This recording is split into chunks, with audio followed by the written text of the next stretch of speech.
नमस्कार, स्वागत आप सभी का डीडी न्यूज पर। आप देख रहे हैं मिड डे प्राइम। मैं हूं मुकुल शर्मा। अगले 1 घंटे में हम बात करेंगे देश भर की तमाम बड़ी खबरों की, बताएंगे दुनिया भर में कौन कौन सी खबरों पर है सबकी नजर, क्या चल रहा है खेल और अर्थ जगत में, और कुछ झलकें फिल्म, कला और संस्कृति के क्षेत्र की। लेकिन आइए सबसे पहले नजर डाल लेते हैं हेडलाइंस पर। प्रधानमंत्री नरेंद्र मोदी झारखंड में 83,000 करोड़ रुपए से अधिक की परियोजनाओं का करेंगे लोकार्पण और शिलान्यास। जनजातीय समुदाय करेंगे संवाद। रांची में बीजेपी की परिवर्तन यात्रा रैली को भी करेंगे संबोधित। स्वच्छ भारत मिशन की 10वीं वर्षगांठ। पीएम मोदी ने 9,600 करोड़ रुपए की स्वच्छता परियोजनाओं का किया उद्घाटन। कहा, स्वच्छ भारत मिशन की यात्रा करोड़ों भारतवासियों की अटूट प्रतिबद्धता का प्रतीक।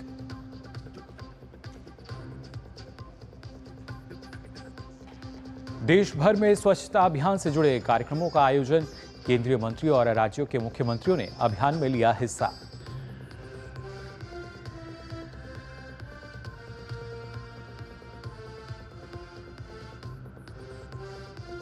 राष्ट्रपिता महात्मा गांधी और पूर्व प्रधानमंत्री लाल बहादुर शास्त्री की जयंती। राष्ट्रपति, उपराष्ट्रपति और प्रधानमंत्री समेत अनेक गणमान्यों ने राजघाट और विजय घाट पर दी श्रद्धांजलि। सर्वधर्म प्रार्थना सभा का भी आयोजन।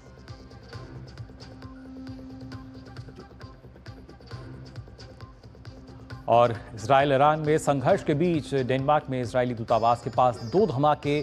जांच में जुटी पुलिस। भारत ने जारी की ईरान और इजरायल यात्रा के लिए दिशा निर्देश।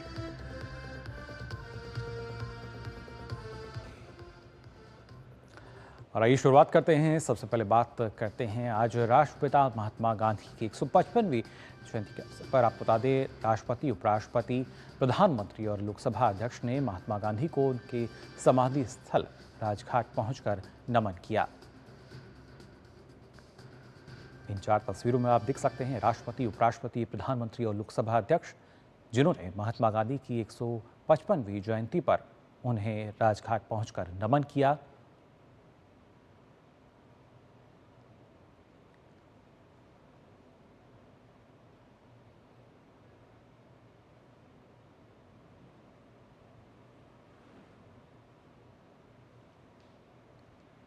महात्मा गांधी की आज 155वीं जयंती, और आपको बता दें राजघाट पर बापू को नमन करते हुए एक सर्वधर्म प्रार्थना सभा भी आयोजित की गई, जिसमें बापू के प्रिय भजन गाए गए।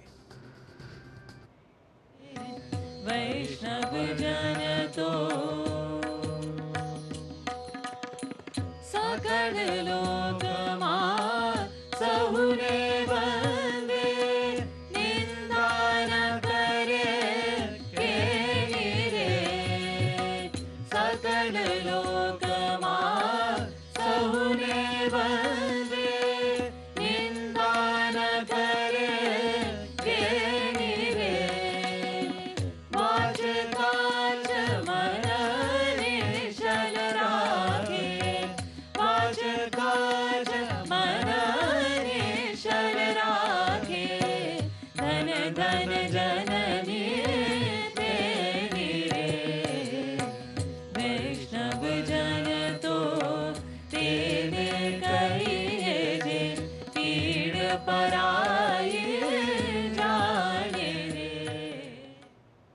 साथ ही लाल बहादुर शास्त्री की 120वीं जयंती पर विजय घाट पर विशेष कार्यक्रम का आयोजन किया गया।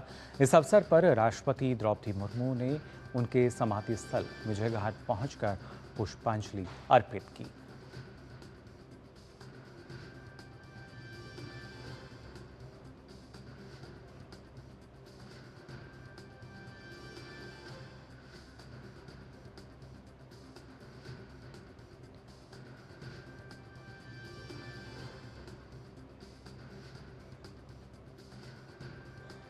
इसके साथ ही उपराष्ट्रपति जगदीप धनखड़ ने भी विजय घाट पर लाल बहादुर शास्त्री जी को श्रद्धांजलि अर्पित की।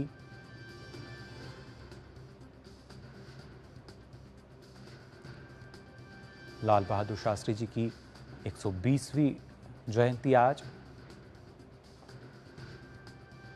जिस पर विजय घाट पहुंचकर न सिर्फ राष्ट्रपति, उपराष्ट्रपति आपने पहुंचकर उनको नमन किया और साथ ही प्रधानमंत्री नरेंद्र मोदी ने भी विजय घाट पहुंचकर शास्त्री जी को अपने श्रद्धा सुमन अर्पित किए। उन्होंने शास्त्री जी को याद करते हुए सोशल मीडिया प्लेटफॉर्म एक्स पर लिखा कि देश के जवान, किसान और स्वाभिमान के लिए अपना जीवन समर्पित करने वाले पूर्व पीएम लाल बहादुर शास्त्री जी को उनकी जयंती पर आदरपूर्ण श्रद्धांजलि।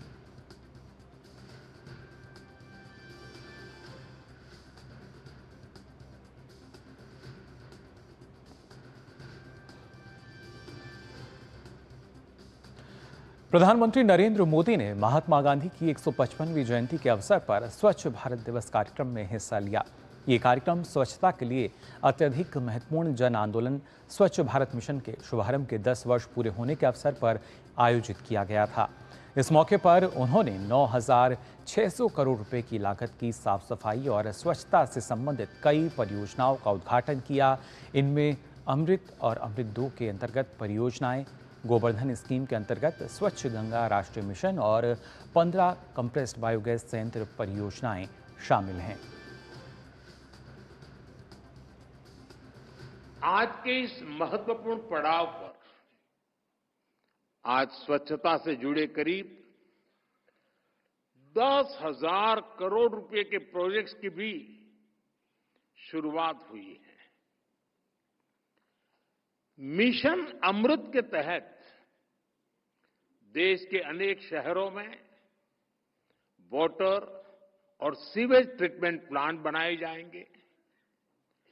नमामि गंगे से जुड़ा काम हो या फिर कचरे से बायोगैस पैदा करने वाले गोवर्धन प्लांट, ये काम स्वच्छ भारत मिशन को एक नई ऊंचाई पर ले जाएगा और स्वच्छ भारत मिशन जितना सफल होगा उतना ही हमारा देश ज्यादा चमकेगा। और इसी वजह से पीएम कहते भी हैं कि जो स्वच्छता है इसको स्वभाव बनाने का ये अभियान भी है। वहीं प्रधानमंत्री नरेंद्र मोदी ने अपने संबोधन में गांधी जी का नाम पर राजनीति करने वाले लोगों को निशाने पर लिया। उन्होंने कहा कि उनके नाम पर सत्ता बटोरने वाले लोग उनके प्रिय काम को ही भूल गए। आजादी के बाद स्वच्छता पर बिल्कुल ध्यान ही नहीं दिया गया। जिन लोगों ने सालों साल गांधी जी के नाम पर सत्ता के रास्ते ढूंढे, गांधी जी के नाम पर वोट बटोरे, उन्होंने गांधी जी के प्रिय विषय को भुला दिया। उन्होंने गंदगी को, शौचालय के अभाव को देश की समस्या माना ही नहीं। ऐसा लग रहा है जैसे उन्होंने गंदगी को ही जिंदगी मान लिया। नतीजा ये हुआ कि मजबूरी में लोग गंदगी में ही रहने लगे। गंदगी रूटीन लाइफ का हिस्सा बन गई। समाज जीवन में इसकी चर्चा तक होनी बंद हो गई। इसलिए जब मैंने लाल किले की प्राचीर से इस विषय को उठाया तो देश में जैसे तूफान खड़ा हो गया। कुछ लोगों ने तो मुझे ताना दिया कि शौचालय और साफ सफाई की बात करना भारत के प्रधानमंत्री का काम नहीं है। ये लोग आज भी मेरा मजाक उड़ाते हैं। लेकिन साथियों, भारत के प्रधानमंत्री का पहला काम वही है जिससे मेरे देशवासियों का, सामान्य जन का जीवन आसान हो। प्रधानमंत्री ने कहा कि शहरीकरण के बढ़ने से आने वाले समय में स्वच्छता को लेकर चुनौतियां बढ़ेंगी। पीएम ने कहा कि आने वाले समय में ऐसी तकनीक विकसित करनी होगी जिससे शून्य कचरा उत्पन्न हो। जैसे हमारी इकोनॉमी बढ़ेगी, शहरीकरण बढ़ेगा, वेस्ट जनरेशन की संभावनाएं भी बढ़ेगी। कूड़ा कचरा ज्यादा निकलेगा और आजकल जो इकोनॉमी का एक मॉडल है यूज एंड थ्रो, वो भी एक कारण बनने वाला है। नए नए प्रकार के कूड़े कचरे आने वाले, इलेक्ट्रॉनिक वेस्ट आने वाला है। इसलिए हमें फ्यूचर की अपनी स्ट्रेटेजी को और बेहतर करना है। हमें आने वाले समय में कंस्ट्रक्शन में ऐसी टेक्नोलॉजी डेवलप करनी होगी जिससे रिसाइकल के लिए सामान का ज्यादा उपयोग हो सके। हमारी जो कॉलोनियां है, हमारे जो हाउसिंग है, कॉम्प्लेक्सेस है, उनको हमें ऐसे डिजाइन करना होगा कि कम से कम जीरो की तरफ हम कैसे पहुंचे। हम जीरो कर पाए तो बहुत अच्छी बात है, लेकिन कम से कम अंतर बचे जीरो से। हमारा प्रयास होना चाहिए कि पानी का दुरुपयोग ना हो और वेस्ट पानी को ट्रीट करके इस्तेमाल करने के तरीके सहज बनने चाहिए। तो कैसे स्वच्छता को बढ़ावा दिया जा सकता है और जो भविष्य की तमाम योजनाएं हैं वहां भी कहीं ना कहीं स्वच्छता को केंद्र में रखा गया है, इस बात का जिक्र किया प्रधानमंत्री ने। और खासतौर से स्वच्छ भारत मिशन के 10 वर्ष पूर्ण होने पर प्रधानमंत्री नरेंद्र मोदी ने सोशल मीडिया साइट एक्स पर ट्वीट कर एक वीडियो साझा किया। उन्होंने कहा कि भारत आज स्वच्छ भारत मिशन के 10 वर्ष पूर्ण होने का जश्न मना रहा है। स्वच्छ भारत मिशन भारत को स्वच्छ बनाने और बेहतर स्वच्छता सुविधाएं सुनिश्चित करने का एक महत्वपूर्ण सामूहिक प्रयास है। इसके साथ ही पीएम ने आंदोलन को सफल बनाने वाले लोगों की सराहना भी की।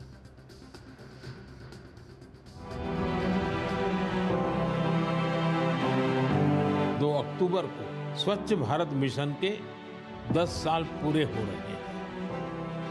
ये अवसर उन लोगों के अभिनंदन का है जिन्होंने इसे भारतीय इतिहास का इतना बड़ा जन आंदोलन बना दिया। इरादा कर लिया हमने देश से अपने ये वादा कर लिया। आपको लगता होगा क्या लाल किले से सफाई की बात करना, लाल किले से टॉयलेट की बात बताना, ये कैसे प्रधानमंत्री हैं? मैं नहीं जानता हूं मेरी कैसी आलोचना होगी, इसे कैसे लिया जाए, लेकिन मैं मन से मानता। मैं गरीब परिवार से आया, मैंने गरीबी देखी और गरीब को इज्जत मिले इसकी शुरुआत यहीं से होती है। क्या कभी हमारे मन को पीड़ा हुई? बेचारी गांव की मां बहनें अंधेरे का इंतजार करती हैं, जब तक अंधेरा नहीं आते हैं वो शौच के लिए नहीं जा पाते। उसके शरीर को कितनी पीड़ा हो गई होगी, कितनी बीमारियों की जड़ें उसमें से शुरू होती हैं। क्या हमारी मां बहनों को इज्जत के लिए हम कम से कम शौचालय का प्रबंध नहीं कर सकते?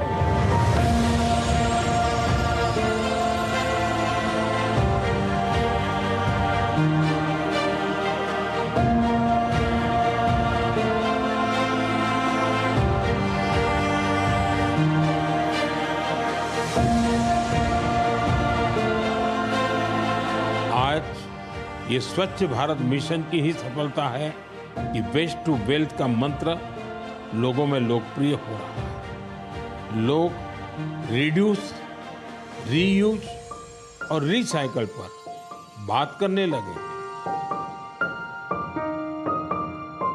स्वच्छता को लेकर जारी अभियान से हमें ज्यादा से ज्यादा लोगों को जोड़ना है और ये अभियान किसी एक दिन का, एक साल का नहीं होता है। ये युगों युगों तक निरंतर करने वाला काम है। ये जब तक हमारा स्वभाव बन जाए स्वच्छता, तब तक करने का काम है।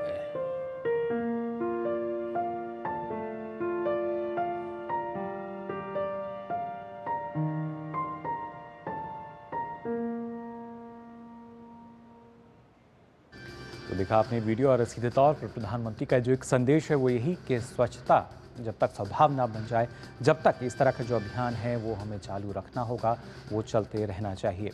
वहीं केंद्रीय मंत्री और भारतीय जनता पार्टी के राष्ट्रीय अध्यक्ष जेपी नड्डा ने दिल्ली के लोधी कॉलोनी में स्वच्छता अभियान का नेतृत्व किया। इस स्वच्छता अभियान में जेपी नड्डा के साथ दिल्ली भाजपा अध्यक्ष वीरेंद्र सचदेवा, सांसद बांसुरी स्वराज और रोहिणी के विधायक विजेंद्र गुप्ता ने भी बढ़ चढ़कर हिस्सा लिया। भारतीय जनता पार्टी प्रधानमंत्री के जन्मदिन 17 सितंबर से 2 अक्टूबर गांधी जयंती तक पिछले 1 दशक से स्वच्छता पखवाड़े का आयोजन कर रही है। राष्ट्रपिता महात्मा गांधी जी ने स्वच्छता का आह्वान दिया था, लेकिन इस स्वच्छता की स्पिरिट को हमारे यशस्वी प्रधानमंत्री जी ने इस कार्यक्रम को लिया तो स्वच्छता अभियान एक जन आंदोलन बन गया और जन आंदोलन के साथ साथ आम साधारण नागरिक स्वच्छता के प्रति जागरूक हो, उसको स्वयं से ये महसूस हो कि हमें गंदगी नहीं फैलानी है और स्वच्छता रखनी है और खुद भी स्वच्छ रहे और समाज को भी स्वच्छता के लिए प्रेरित करे। ये जन आंदोलन पिछले 10 वर्षों से प्रधानमंत्री मोदी जी के नेतृत्व में स्वच्छता अभियान में चल रहा है। 17 सितंबर से 2 अक्टूबर तक चलने वाले स्वच्छता पखवाड़े को सफल बनाने के लिए देश के साथ साथ विदेशों में भी अभियान चलाया गया। इस क्रम में सऊदी अरब स्थित भारतीय दूतावास में स्वच्छता ही सेवा अभियान चलाया गया, जिसमें भारतीय दूतावास के अधिकारियों, कर्मियों और भारतीय समुदाय के अन्य सदस्यों ने बढ़ चढ़कर हिस्सा लिया। दूतावास ने स्वच्छता पखवाड़े की शुरुआत एक पेड़ मां के नाम अभियान से की। इसके तहत 1500 से अधिक पौधे लगाए गए। इस पूरे अभियान के दौरान सेल्फी पॉइंट एक लोकप्रिय आकर्षण बना, जिसमें परिवारों ने स्वच्छता अभियान में अपने यादगार पलों को कैद किया।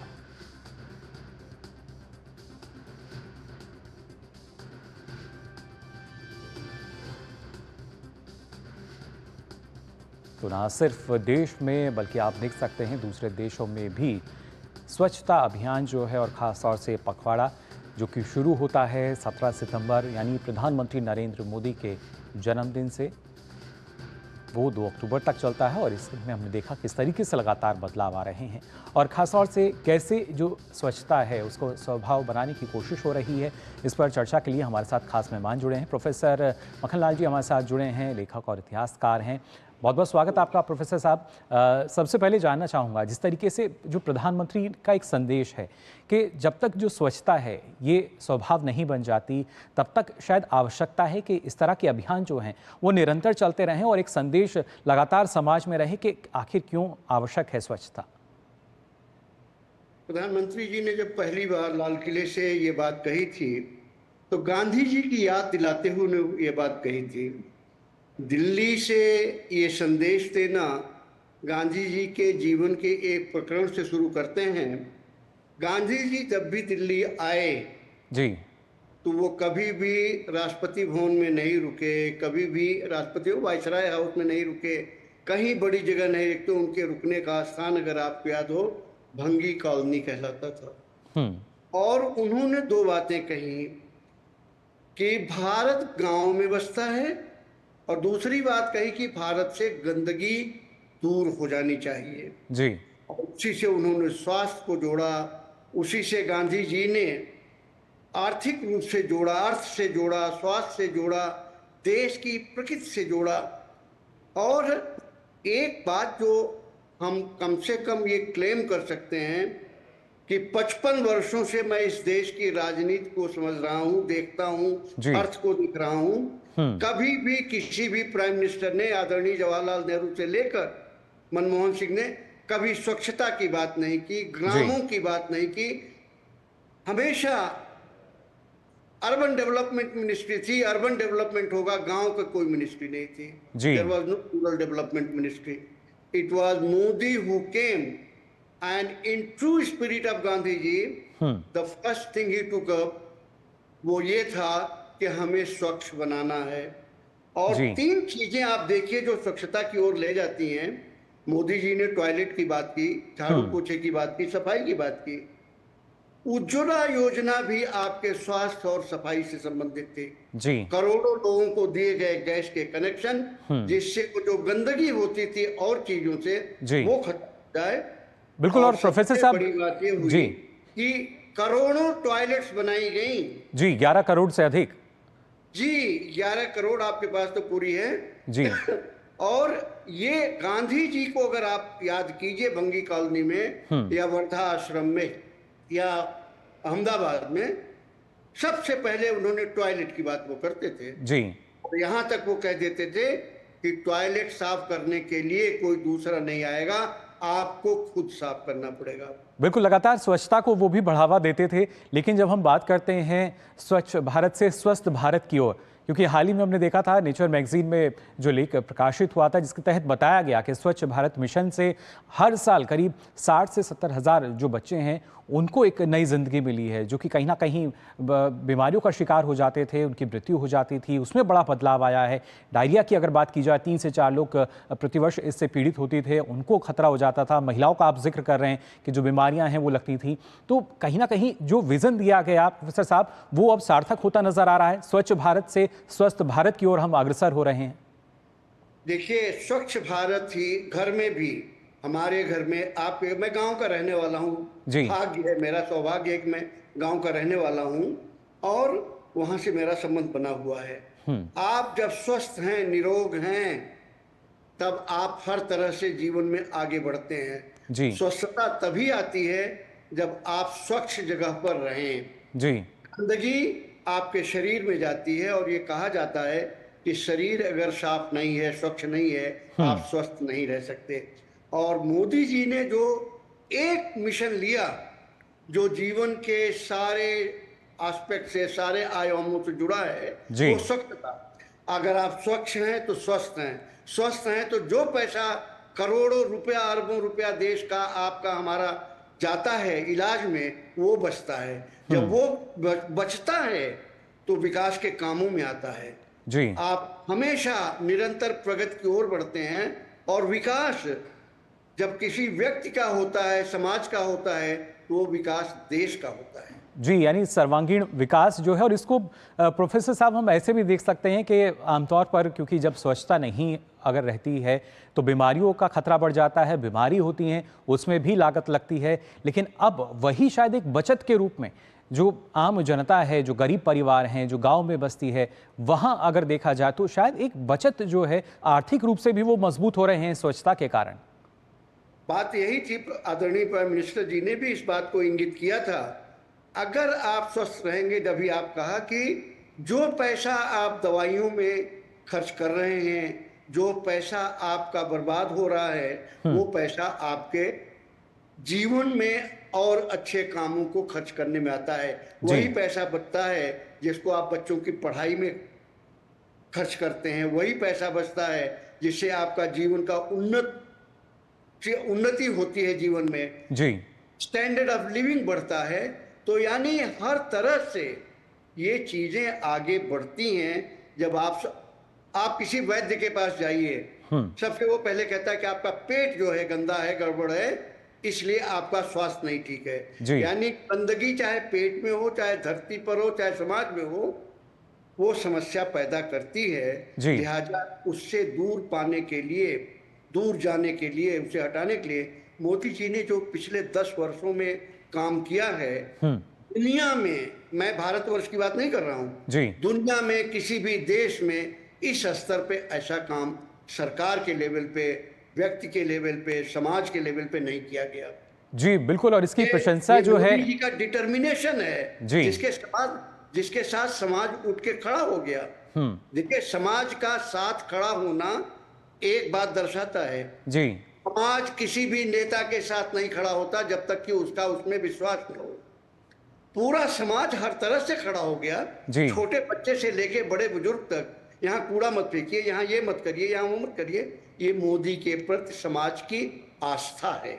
जी बिल्कुल, और जब हम बात करते हैं प्रोफेसर साहब, क्योंकि अब से पहले जैसा आपने कहा कि शायद जो शहरी विकास है उस पर सबका ध्यान होता था, लेकिन जब ग्रामीण विकास की हम बात करते हैं और खासतौर से जहां कहा जाता हो कि विकास का रास्ता जो है वो गांव से होकर गुजरता है, अब आज के समय में हम देखते हैं करीब 5.5 लाख से अधिक जो गांव हैं हमारे, वो पूरी तरीके से ऑलिव के उसमें है, खुले शौच से मुक्ति उनको मिल चुकी है। तो किस तरीके से जो ग्रामीण स्तर पर जो विकास हो रहा है, क्योंकि देश का विकास हम देख पा रहे हैं कैसे हो रहा है, और उसमें ग्रामीण विकास की जो भूमिका है वो काफ़ी अहम मानी जा रही है आज के समय में। आपको मुकुल जी, मैं गाँव का हूँ तो गाँव के एग्जाम्पल से ही चलना चाहिए। जी बिल्कुल। हमारा गांव इलाहाबाद से मुश्किल से 35 किलोमीटर पे है। इलाहाबाद बिजली सैकड़ों साल रही, लेकिन मेरे गांव में 35 किलोमीटर दूर जो बिजली आई है वो 1969 में आई है। और 1969 में सभी गांव में नहीं आई, प्रिविलेज विलेजेस से वहां आई है और 2015, 16, 17, 18 तक भी लाखों गांव ऐसे थे जहां बिजली नहीं गई। जी विकास के चरण को इसे देखिए। कभी हम लोगों ने पक्की सड़क मीलों मील 2500 किलोमीटर नहीं देखी थी। हर गांव गांव अब पक्की सड़क हो गई है, गांव जुड़ गए हैं और इन सब का फायदा होता है दो लेवल पे। मोबिलिटी आपकी बढ़ती है, सामान की मोबिलिटी बढ़ती है and you get the best what is there in the world. तो यानी हम मान सकते हैं स्वच्छता के अपनाने से किस तरह का जो बदलाव है वो हम देख पा रहे हैं। सामाजिक विकास की बात की जाए, आर्थिक विकास की बात हम करें, हर स्तर पर इसका जो प्रभाव है वो नजर आता है। फिलहाल बहुत बहुत शुक्रिया आपका प्रोफेसर साहब हमारे साथ जुड़ने के लिए। तो आपने सुना प्रोफेसर खान जो बता रहे थे किस तरीके का जो विकास है वो हुआ है और आखिर क्यों स्वच्छ भारत मिशन जो है इसकी आवश्यकता थी। और आज जब ये 10 वर्ष पूरे कर चुका है तो एक सार्थक हम कह सकते हैं परिणाम जो हैं वो इसके अब हमें नजर आ रहे हैं। फिलहाल हम यहाँ रुकने एक छोटे से ब्रेक के लिए जल्द हाजिर होते हैं।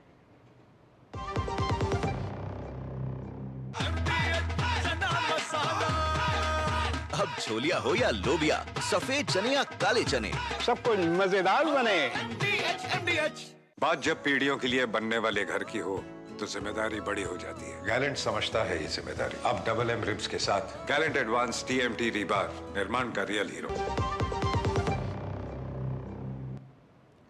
ब्रेक के बाद आप सभी का एक बार फिर स्वागत मिड डे प्राइम में। और आइए अब बात करते हैं प्रधानमंत्री के झारखंड दौरे को लेकर। जी हाँ, प्रधानमंत्री नरेंद्र मोदी आज झारखंड के दौरे पर रहेंगे। पीएम झारखंड के हजारीबाग में 83,300 करोड़ रुपए से अधिक लागत की विभिन्न परियोजनाओं का शिलान्यास, शुभारंभ और उद्घाटन करेंगे।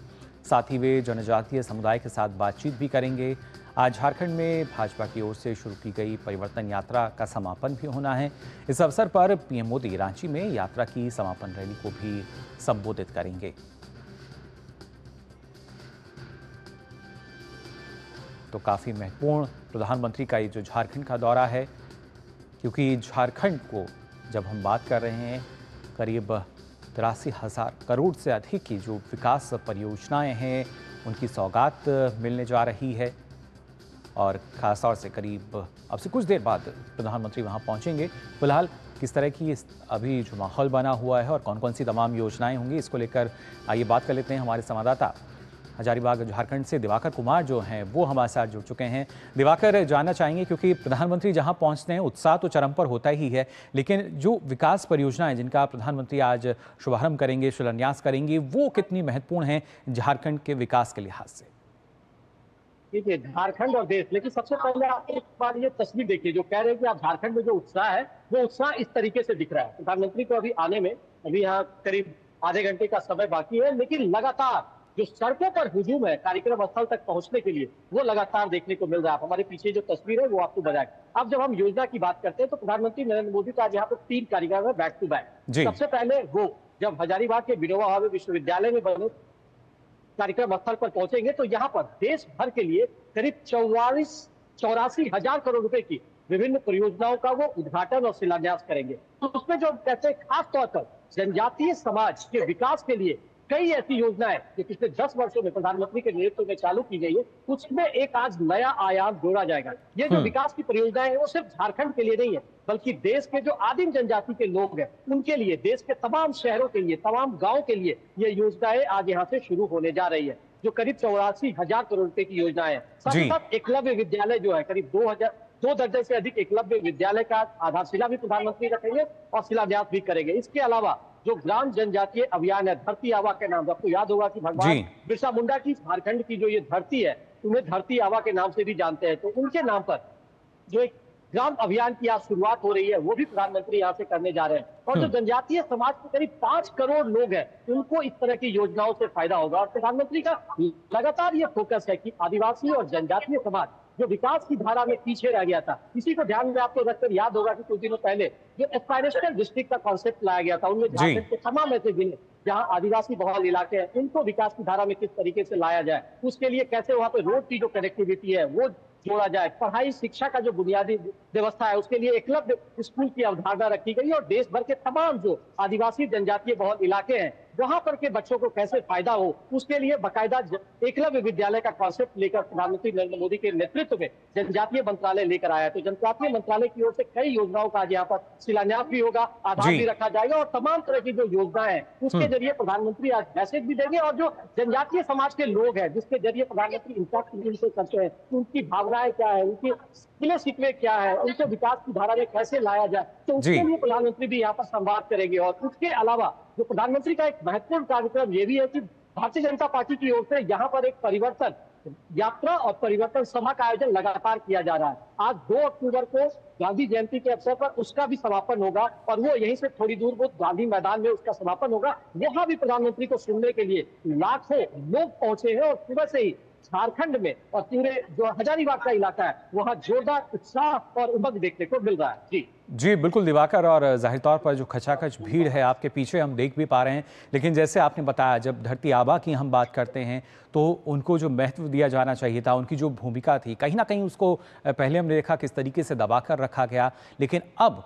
कोशिश यही है कि उनको ना सिर्फ देश के जो अब एक जैसा बता रहे थे कि जो आदिवासी क्षेत्र हैं वो जानते हैं, पूरा देश जान रहा है, बल्कि बाहर के जो देश हैं वो भी उनकी भूमिका को पहचान रहे हैं। लेकिन इसके साथ साथ जब हम बात करते हैं पीएम जनमन योजना जैसी तमाम जो काफ़ी सफल योजनाएं रही हैं, प्रयास शायद यही है कि जो विकास है वो हर स्तर तक पहुंचे, हर तबके तक पहुंचे और कोई भी व्यक्ति जो है इस जो उसका अधिकार है विकास का, उससे वंचित ना रहे।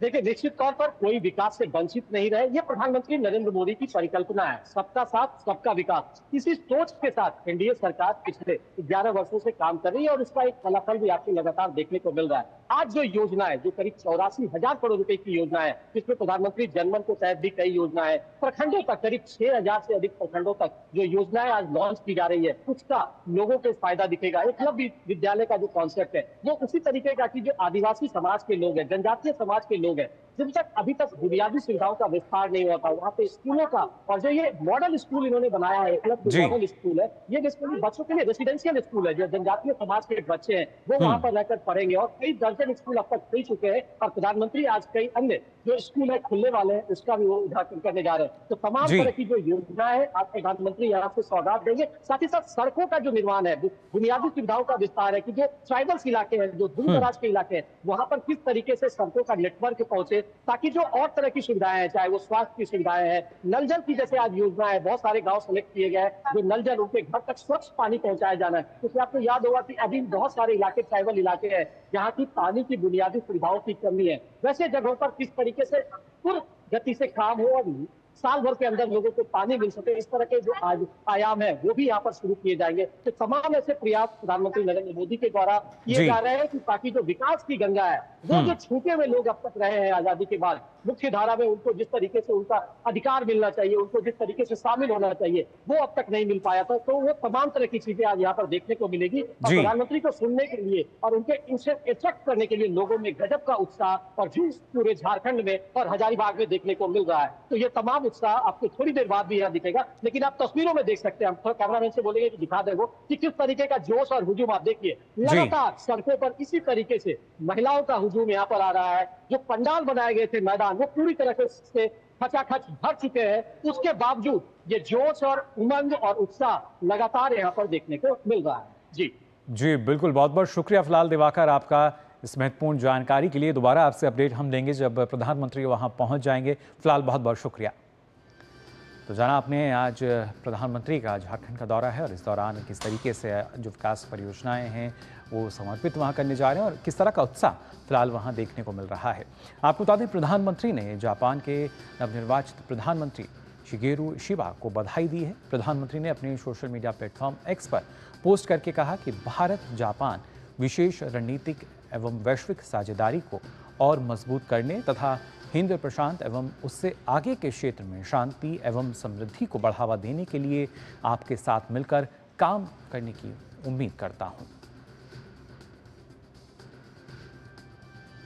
खबरों में आगे बढ़ते हैं। वित्त मंत्री निर्मला सीतारमण ने अरुणाचल प्रदेश के दौरे पर हैं।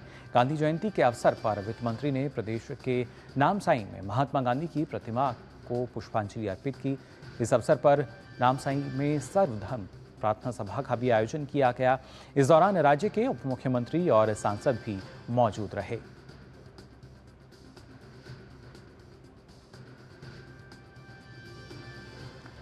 और वहीं विश्व स्वास्थ्य संगठन के महानिदेशक डॉक्टर टेड्रोस एडनॉम घेब्रेयेसस ने स्वच्छ भारत मिशन के 10 साल पूरे होने पर पीएम नरेंद्र मोदी और सरकार के प्रयासों की सराहना की है।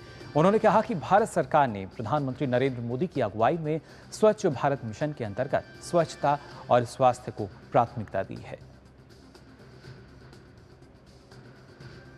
Prime Minister Shri Narendra Modi, the Indian government made sanitation and hygiene national priorities by mobilizing resources, engaging communities, and igniting a movement to eliminate open defecation and promote a cleaner, healthier nation. तो हर स्तर पर इस पहल को सराहा जा रहा है। वहीं गांधी जयंती के अवसर पर होने वाले कार्यक्रम में भाग लेने के लिए रेल मंत्री अश्विनी वैष्णव कोलकाता पहुंचे। हवाई अड्डे के बाहर पत्रकारों से बात करते हुए केंद्रीय मंत्री अश्विनी वैष्णव ने महालया की शुभकामनाएं दी। दुर्गा पूजा की शुरुआत महालया के अवसर पर अश्विनी वैष्णव ने दुष्कर्म और हत्या की शिकार प्रशिक्षु डॉक्टर को न्याय मिलने की उम्मीद जताई। पश्चिम बंगाल में रेल परियोजनाओं की प्रगति को लेकर उन्होंने कहा कि पीएम नरेंद्र मोदी पश्चिम बंगाल में रेलवे परियोजनाओं की निरंतर प्रगति देखना चाहते हैं। उन्होंने कोलकाता में उपनगरीय ट्रेन में अधिक से अधिक यात्रियों की सुविधा के लिए लोकल ट्रेन में डिब्बों की संख्या 9 से बढ़ाकर 12 करने की जानकारी भी दी। अच्छे कार्यक्रम है, एक ब्रिज का उद्घाटन है और दूसरा जो शालदा से हमारी जितनी भी सबअर्बन सर्विसेज हैं उन सबअर्बन सर्विसेज में कैपेसिटी बढ़ाने का बहुत अच्छा एक इनिशिएटिव लिया गया है। सभी ट्रेन्स को 300 सर्विसेज को 9 कोच से 12 कोच में कन्वर्ट किया है। आज उसका भी सब काम आरंभ होगा और साथ ही साथ आज पूज्य बापू का दिन है तो आज स्वच्छता के हिसाब से भी सारा काम। गांधी जयंती के अवसर पर भारत सरकार के द्वारा स्वच्छता ही सेवा अभियान चलाया जा रहा है।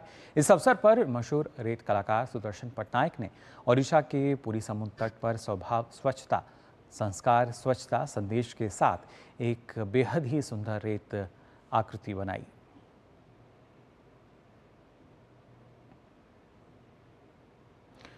वहीं गांधी जयंती के मौके पर लक्षद्वीप में विभिन्न कार्यक्रम आयोजित किए गए। कार्यक्रम की शुरुआत कवरत्ती सचिवालय ने प्रभात फेरी से हुई।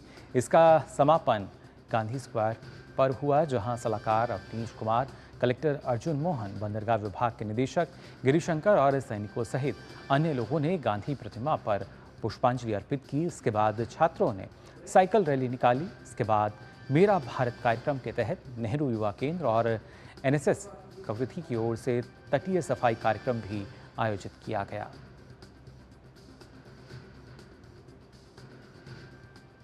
और खबरों का सिलसिला आगे भी जारी रहेगा, लेकिन फिलहाल हम यार एक छोटे से ब्रेक के लिए। बढ़िया है, प्राकृतिक हल्दी मिर्ची धनिया नहीं, मिर्ची धनिया हल्दी MDH। बात जब पीढ़ियों के लिए बनने वाले घर की हो तो जिम्मेदारी बड़ी हो जाती है। गैलेंट समझता है ये जिम्मेदारी। अब डबल M रिब्स के साथ गैलेंट एडवांस TMT रीबार, निर्माण का real hero.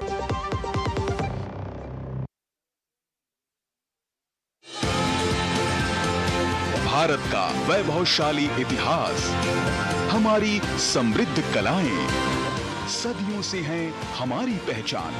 Vocal for local व ग्लोबल होते भारत के कला साधक। देखिए भारत की कला संस्कृति के रंग में रंगा हमारा खास कार्यक्रम रंग तरंग, सिर्फ DD न्यूज पर। ब्रेक के बाद आप सभी का एक बार फिर स्वागत मिड डे प्राइम में। अब आइए खबरों में आगे बढ़ते हैं, बात करते हैं बिहार की, जहां पिछले 2 दिनों से कोसी में बढ़े जलस्तर में कमी से अब थोड़ी राहत मिली है। हालांकि बाढ़ग्रस्त इलाकों में अभी उतनी राहत नहीं मिल पाई है। दरभंगा में मुख्यमंत्री नीतीश कुमार के बाढ़ग्रस्त इलाकों का हवाई सर्वेक्षण की स्थिति कर उन्होंने पूरे क्षेत्र का जायजा लिया। साथ ही राहत और बचाव कार्य भी तेज करने की बात उन्होंने कही है। बाढ़ग्रस्त इलाकों में पॉलीथीन जनरेटर सहित कई अन्य सुविधाएं बहाल कर दी गई हैं। साथ ही बाढ़ पीड़ितों तक कम्युनिटी किचन सेंटर के तहत भी मदद पहुंचाई जा रही है। बिहार के माननीय मुख्यमंत्री जी के द्वारा भी स्वयं एरियल सर्वे करके बाढ़ पीड़ितों की स्थिति का जायजा लिया गया है और उससे हम लोगों को मार्गदर्शन भी मिल रहा है और हम लोग जहां कहीं भी बाढ़ पीड़ित होंगे उनको हर संभव जो है मदद पहुंचाएं। नहीं, हम लोग दोनों तरफ से हर दृष्टिकोण से जहां से भी हमारा रीच होगा हम लोग बाढ़ पीड़ितों तक पहुंचेंगे। फूड पैकेट्स है, कम्युनिटी किचन है, जो लोग जहां पे शिफ्ट किए हैं शिविर में वहां पे हम लोगों ने जनरेटर की भी व्यवस्था कर दी है। आज भारतीय नौसेना के नाविका सागर परिक्रमा अभियान के दूसरे संस्करण की शुरुआत हुई। भारतीय नौसेना का नौवहन पोत तारिणी 2 महिला अधिकारियों लेफ्टिनेंट कमांडर दिलना के और लेफ्टिनेंट कमांडर रूपा ए के साथ इस चुनौतीपूर्ण अभियान पर रवाना हुआ। 8 महीने की अवधि में दोनों अधिकारी बिना किसी बाहरी सहायता के केवल पवन ऊर्जा पर निर्भर रहते हुए 21,600 समुद्री मील यानी करीब लगभग 40,000 किलोमीटर से अधिक की यात्रा करेंगी। इस मार्ग में कुछ सबसे खतरनाक जलमार्ग कैप लुविन, कैप हॉर्न और कैप ऑफ गुड होप के आसपास का खतरनाक मार्ग भी शामिल है। आपको बता दें कि इस अभियान की परिकल्पना भारतीय नौसेना ने 2017 में नाविका सागर परिक्रमा के उद्घाटन के साथ की थी, जो 6 अधिकारियों के सभी महिला चालक दल द्वारा दुनिया की पहली भारतीय परिक्रमा थी। और बात करते हैं वैश्विक खबरों की। अब सबसे पहले पश्चिमी एशिया में बढ़ रहे तनाव की अगर बात की जाए, ईरान की ओर से हुए हमले के बाद इजरायली प्रधानमंत्री बेंजामिन नेतन्याहू ने ईरान को खुली चुनौती दी है। एक बयान में उन्होंने कहा कि ईरान ने एक बड़ी गलती की है और उसे कीमत चुकानी होगी। इजरायली कैबिनेट की बैठक को शुरू करते हुए नेतन्याहू ने कहा कि इजराइल अपने दुश्मनों से बदला लेने के लिए प्रतिबद्ध है। इस बात को ईरान नहीं समझता। नेतन्याहू ने आगे कहा कि अब वो ये समझ जाएंगे, हमने जो नियम बनाए हैं हम उस पर डटे रहेंगे, जो भी हम पर हमला करेगा हम उस पर हमला करेंगे।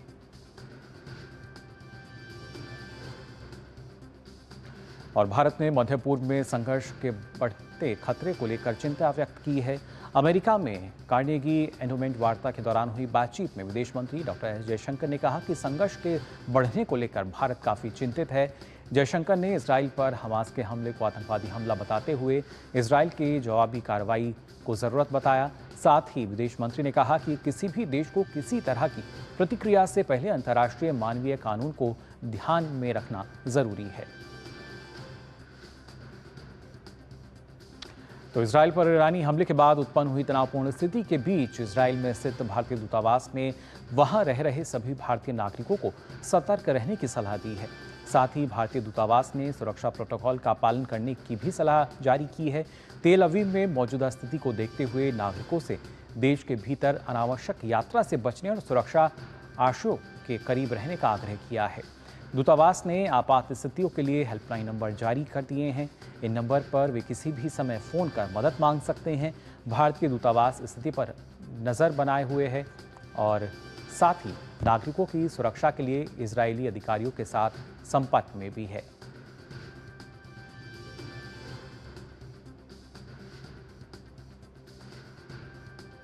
लगातार जो दिशा निर्देश हैं वो जारी किए गए हैं। वहीं विदेश मंत्रालय ने ईरान जाने वाले भारतीय नागरिकों के लिए भी ट्रैवल एडवाइजरी जारी की है। विदेश मंत्रालय ने एडवाइजरी में कहा है कि हाल ही में क्षेत्र में बढ़ी टेंशन और सुरक्षा स्थिति पर हम बारीकी से नज़र रखे हुए हैं। भारतीय नागरिकों को ईरान की गैर ज़रूरी यात्रा से बचने की सलाह दी जाती है। ईरान में रहने वाले लोगों से अनुरोध है कि वे सतर्क रहें और तेहरान में भारतीय दूतावास के संपर्क में रहें।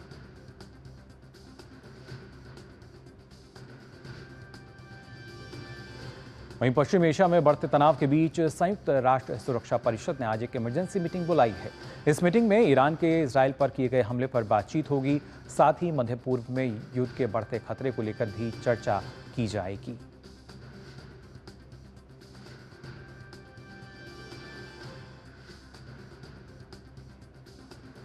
ऑस्ट्रेलियाई पीएम एंथनी अल्बनीज ने इजराइल पर मिसाइल हमले की निंदा की। उन्होंने सोशल मीडिया प्लेटफॉर्म एक्स पर लिखा कि शत्रुता ने नागरिकों को जोखिम में डाल दिया है। हम स्थिति पर बारीकी से नज़र बनाए हुए हैं और इजराइल में ऑस्ट्रेलियाई लोगों को स्थानीय अधिकारियों की सलाह का पालन करने का निर्देश दिया गया है।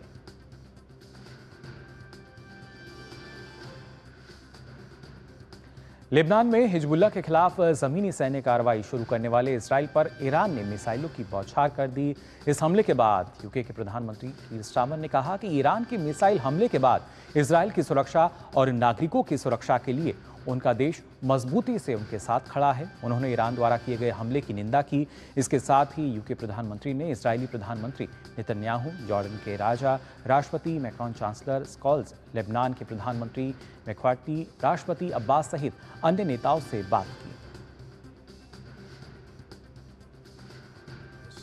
The Iranian regime has launched over 200 ballistic missiles at civilian targets in Israel. It's too soon to assess the impact fully, but I utterly condemn this attempt by the Iranian regime to harm innocent Israelis, to escalate this incredibly dangerous situation and push the region ever closer to the brink. It cannot be tolerated. We stand with Israel and we recognize her right to self-defense in the face of this aggression. Iran must stop these attacks, together with its proxies like Hezbollah. Iran has menaced the Middle East for far too long. Chaos and destruction brought not just to Israel, but to the people they live amongst in Lebanon and beyond. वहीं पाकिस्तान के सिंध में polio के 2 और नए मामले सामने आए हैं। इसके बाद पाकिस्तान में पोलियो की संख्या 26 हो गई है। राष्ट्रीय स्वास्थ्य संस्थान की जानकारी के अनुसार एक मामला कराची पूर्वी ज़िले में तो दूसरा सजावल ज़िले में सामने आया है। 26 मामले में से 22 मामले बलूचिस्तान और सिंध प्रांत में पाए गए हैं। वहीं 2 मामले खैबर पख्तूनख्वा और एक मामला पंजाब और संघीय राजधानी में पाया गया है। पाकिस्तान में पोलियो के प्रसार को रोकने के लिए प्रयास जारी हैं। पिछले महीने सामूहिक टीकाकरण अभियान के तहत 115 जिलों के 33 मिलियन बच्चों का टीकाकरण किया गया था। साथ ही पाकिस्तान वर्ष 2025 तक देश से पोलियो को खत्म करने के लक्ष्य पर काम भी कर रहा है। इसी दिशा में 28 अक्टूबर से एक राष्ट्रव्यापी कार्यक्रम भी शुरू करने की तैयारी है।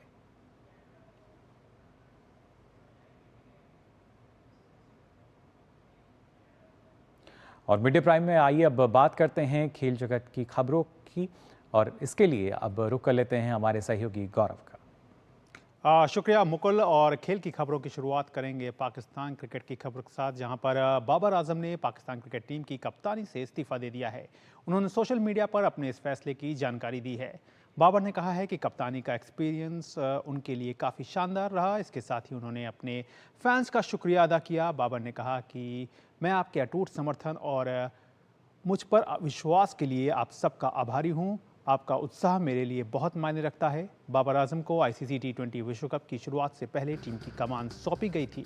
गौरतलब है कि भारत में हुए आईसीसी वनडे विश्व कप में पाकिस्तान टीम के खराब प्रदर्शन के बाद बाबर आजम ने कप्तानी छोड़ी थी, जिसके बाद शाहिन शाह अफरीदी को T20 टीम का कप्तान बनाया गया था। और बात कर लेते हैं खो खो की। तो भारतीय खो खो महासंघ अंतर्राष्ट्रीय खो खो फेडरेशन के सहयोग से 2025 में भारत में पहले खो खो विश्व कप का आयोजन करेगा। इस ऐतिहासिक आयोजन में 6 महाद्वीपों के 24 देश जो हैं वो भाग लेंगे। खो खो की जड़ें देश में हैं। ऐसे में ये विश्व कप इस खेल की समृद्ध सांस्कृतिक विरासत और प्रतिस्पर्धी भावना को उजागर करेगा। विश्व कप से पहले खेल को बढ़ावा देने के लिए भारतीय खो खो महासंघ 10 शहरों के 200 एलीट स्कूलों में खेल को ले जाने की योजना बनाएगा।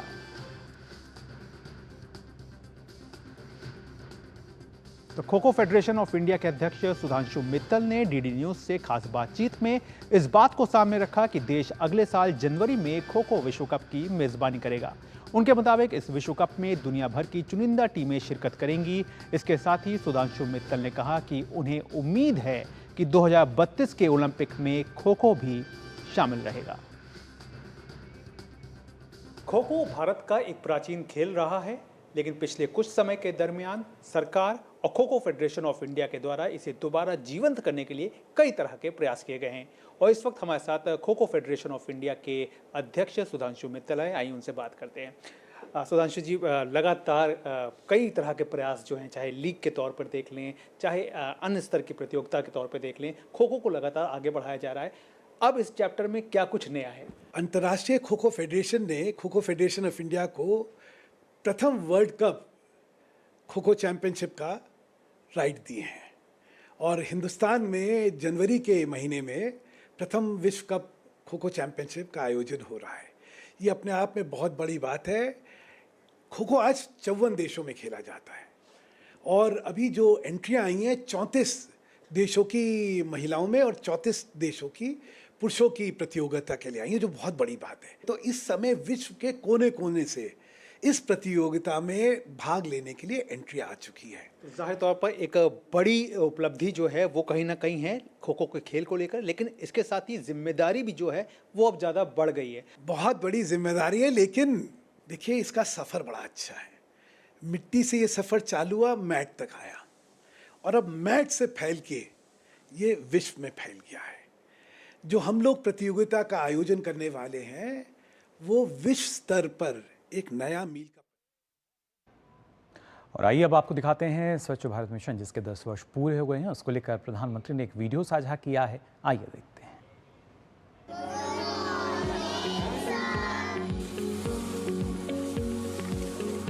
ये युग स्वच्छ अभियान का, प्रगति और उत्थान का, जीवन के हर पहलू में श्रमदान करे इंसान यहाँ। स्वच्छता से क्या क्या फायदे होते हैं? सर, हमें कोई बीमारी नहीं हो सकती उससे, हमेशा हम साफ रहेंगे उससे। और हमारा देश अगर साफ रहेगा तो और सबको ज्ञान मिलेगा कि हर जगह साफ रखना है। शौचालय अगर नहीं होता है तो क्या होता है? बीमारियाँ फैलती हैं। बीमारियाँ फैलती। देखिए पहले का समय जब बिल्कुल था 100 में से 100 जिसके घर में शौचालय नहीं था, टॉयलेट नहीं, तो खुले में जाते थे और सारी बीमारी का कारण वो बन जाता। और उसमें सबसे ज्यादा कष्ट माताओं बहनों को होता है, बेटियों को होता है। जब से हमने ये स्वच्छ भारत अभियान चलाया तो स्कूलों में टॉयलेट बनाए, सबसे पहले बच्चियों के लिए अलग बनाए और उसका ये परिणाम हुआ कि आज बच्चियों का ड्रॉप आउट रेट बहुत कम था। बच्चियाँ स्कूल में पढ़ रही थी तो स्वच्छता का फायदा हुआ कि नहीं हुआ?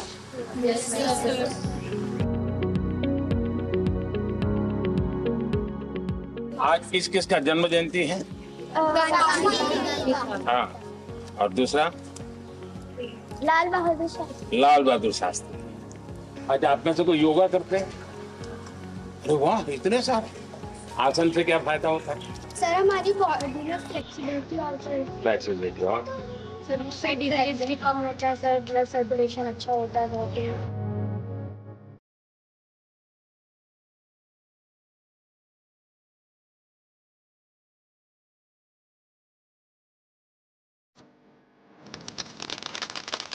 अच्छा, आप लोग कभी घर में ये कौन सी चीजें खाना पसंद करते हो? मम्मी बोलती होगी ये सब्जी खाओ,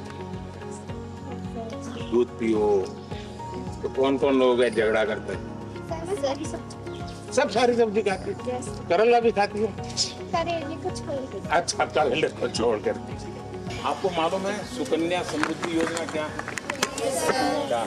सर, आपके द्वारा ये खोली गई एक स्कीम है जो बहुत सारे फीमेल्स को, मतलब फीमेल्स बच्चे को भी फायदा दे रही है। तो जब हम बर्थ लेते हैं और 10 साल तक हम इसे खोल सकते हैं। तो सर, जब हम 18+ के हो जाते हैं तो हमारी पढ़ाई में ये बहुत ज़्यादा हेल्प करती है। हमें फाइनेंशियली प्रॉब्लम ना हो तो इसमें हम इससे पैसे निकाल सकते हैं। देखिए, बेटी का जन्म होते ही सुकन्या समृद्धि का अकाउंट खोला जा सकता है। साल में उस बेटी के माँ बाप 1000 रुपये बैंक में डालते हैं। साल का 1000 मतलब महीने का 80-90 रुपये। मान लीजिए 18 साल के बाद उसको कोई अच्छी पढ़ाई के लिए पैसे चाहिए, उसमें से आधे पैसे ले सकते हैं। और मान लीजिए 21 साल में शादी हो रही है, उसके लिए पैसे निकालने हैं।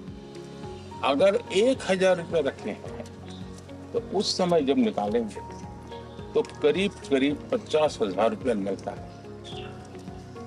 करीब 30-35 हजार रुपये ब्याज का मिलता है। और सामान्य रुपए जो ब्याज होता है ना, कि बेटियों को ज्यादा ब्याज दिया जाता है बैंक से, 8.2%। ये हमारे भारत का नक्शा बना रखा है कि हमेशा हमें साफ करना चाहिए और इसमें बच्चों को है कि हमें साफ करते हुए दिखाया गया है कि नीचे साफ करना है, यूज में डस्टबिन ऑलरेडी यूज करो, नीचे मत डालो। देखिए, मैं गुजरात में था तो स्कूल के टीचर उन्होंने बड़ा अद्भुत काम किया। वे वो इलाका था जहाँ समुद्र का तट था, पानी खारा था, जमीन भी ऐसी थी, तो पेड़ पौधे नहीं होते, हरियाली के बिल्कुल सिर्फ नहीं।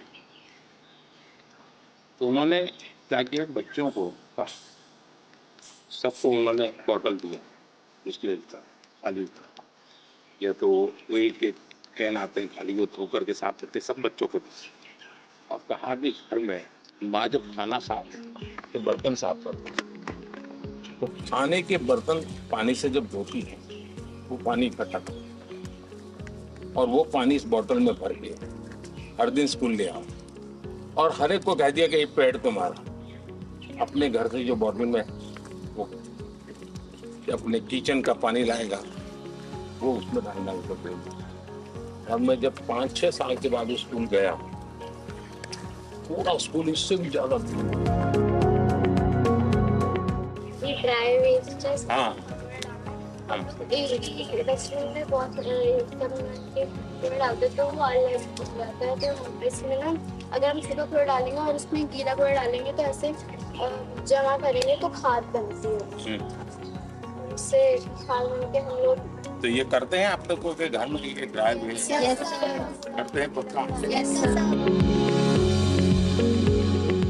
माँ को सब्जी लेने जा रही है और खाली हाथ जा रही है, ये प्लास्टिक में लेके आ गए, तो आप कभी माँ से झगड़ा करते हो कि मम्मा घर से थैला लेके जाओ, ये प्लास्टिक क्यों लाती है, गंदगी घर में क्यों लाती है, ऐसा बताते हैं? नहीं बता कपड़े के थैले बताते हैं? अच्छा, ये क्या है? गांधी जी का चश्मा। और गांधी जी देखते हैं क्या कि स्वच्छता कर रहे हो कि नहीं कर रहे हो, हैं? तो आपको याद रहेगा? Yes sir. क्योंकि गांधी जी जीवन भर स्वच्छता के लिए काम करते थे। गांधी जी हर बार देख रहे हैं कि स्वच्छता कौन करता है कौन नहीं करता है, क्योंकि गांधी जी जीवन भर स्वच्छता के लिए काम करते थे, पता है ना? Yes sir. उनको कहते थे कि मेरे लिए आजादी और स्वच्छता दोनों में से अगर कोई एक चीज पसंद करनी है तो मैं स्वच्छता पसंद करूँ। यानी वो आजादी से भी ज्यादा स्वच्छता को महत्व देते। अब बताइए, हमारे स्वच्छता के अभियान को आगे बढ़ाना चाहिए कि नहीं चाहिए? आपको लगता है कि सब स्वच्छता ये कार्यक्रम होना चाहिए, ये स्वच्छता ये आदत होनी चाहिए?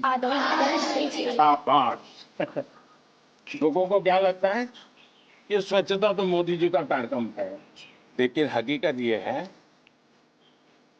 कि स्वच्छता एक दिन का काम नहीं, स्वच्छता एक व्यक्ति का काम नहीं, स्वच्छता एक परिवार का काम नहीं है, ये जीवन भर 365 दिन और जितने साल जिंदा रहे हर दिन करने का काम है। और उसके लिए क्या चाहिए? मन में एक मंत्र चाहिए। अगर देश का हर नागरिक तय कर ले कि मैं गंदगी नहीं करूंगा तो क्या होगा? बताइए। तो अब आदत क्या डालनी है? मैं गंदगी नहीं करूंगा, पहली आदत ये है। पक्का? ये युग सच अभियान का, प्रगति और उत्थान का, जीवन के हर पहलू में श्रमदान करे इंसान यहाँ। प्लास्टिक को तुम त्याग दो, कपड़े का थैला ले लो तुम, घर की साफ सफाई कर लो, जीवन सुरक्षित बना दो तुम।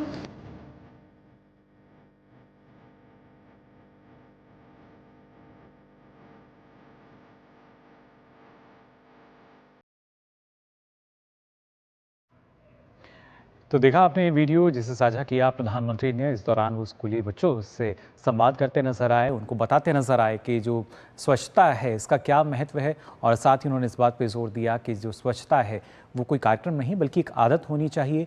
और जो जब हम बात करते हैं देश के भविष्य की, जो नौनिहाल हैं, जिन छात्राओं से भी वो बात कर रहे थे, उनको उन्होंने बताया कि कैसे उनका भविष्य और बेहतर हो सके, इसके लिए सरकार की तरफ से सुकन्या समृद्धि योजना भी चलाई जा रही है। लेकिन जो स्वच्छता है उस पर जोर देते हुए उन्हें तमाम जो छात्र थे, छात्राएं थीं, उनसे बात की, और अलग अलग जो वहाँ पे हमने देखा कि किस तरीके से जो पेंटिंग्स भी थी उसके बारे में भी उन्होंने जानकारी ली। और साथ ही साथ जो तमाम छात्राएं थीं उन्होंने भी बड़ा उत्सुकता के साथ अपने जवाब भी बताया कि कैसे स्वच्छता को लगातार बढ़ावा दिया जा रहा है। और उसके साथ साथ यहाँ इन तमाम नौनिहालों से एक संकल्प लेते भी नजर आए प्रधानमंत्री नरेंद्र मोदी, जो कि है देश को स्वच्छ बनाने का, जो कि एक कार्यक्रम नहीं है, कोई मिशन नहीं है, बल्कि इसको स्वभाव में करना होगा। फिलहाल मीडिया प्राइम में बस इतना ही। मुझे दीजिए अनुमति। नमस्कार।